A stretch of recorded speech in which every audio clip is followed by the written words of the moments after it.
Hello everyone, railway math की class में आप सबका स्वागत है। तो इस क्लास में हम प्रैक्टिस करेंगे रेलवे में पिछले सालों में पूछे गए मैथ के क्वेश्चंस को।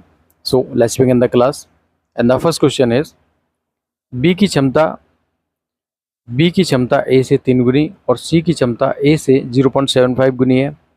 जब ए बी सी एक साथ काम करें, अकेले अकेले काम करते हैं, तो उनके द्वारा जो समय का अनुपात है उसको हमें निकालना है। ठीक है, तो पहले क्या दे रखा है, इनकी एफिशिएंसी का रेशियो दे रखा है। बी की क्षमता ए से कितनी है, 3 गुनी है।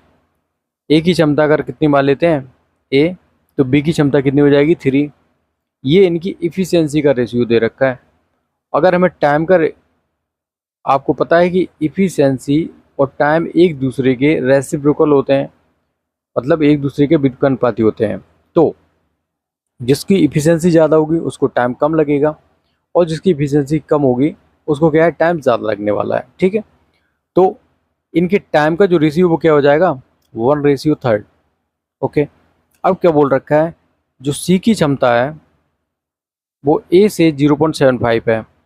तो एक ए कितना है, ए को हम 1 मान लेते हैं, तो सी की क्षमता कितनी हो जाएगी 0.75 मल्टीप्लाई बाई 1। इसको सॉल्व करें, 25 या 75, 25 को 100। तो हमें अगर यहाँ से बेस को हटाना है तो क्या करना पड़ेगा, एलसीएम से मल्टीप्लाई कर दो, 4 से मल्टीप्लाई हो जाए तो क्या हो जाएगा 3:4।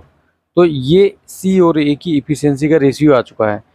ये एफिशिएंसी का रेशियो है, हमें निकालना है टाइम का, तो कितना हो जाएगा 4:3। तो हमारे पास सभी वैल्यू जो है मिल के आ चुकी हैं।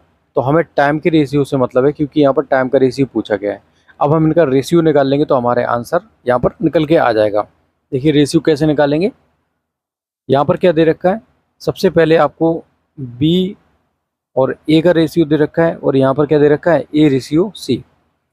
बी ए की वैल्यू क्या दे रखी है, बी ए की वैल्यू 1:3, 1:3, एंड ए और सी की वैल्यू क्या दे रखी है, ए की वैल्यू यहाँ पर 3 दे रखी है, और सी की वैल्यू कितनी है 4। इसको यहाँ पर शिफ्ट कर दो और इसको यहाँ पर शिफ्ट कर दो। इसको फर्दर सॉल्व कर लें तो 3 एकम 3, ये 3 त्रिका 9, और ये कितना हो जाएगा 3 चौको 12। फर्दर इसको सॉल्व करेंगे 1 3 4। तो ये हमें पूछा गया है ए रेशियो बी रेशियो सी।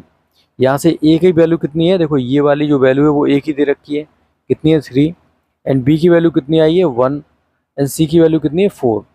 तो जो रेशियो हो जाएगा वो क्या हो जाएगा 3:1:4। ऑप्शन बी क्या होगा यहाँ पर करेक्ट हो जाएगा।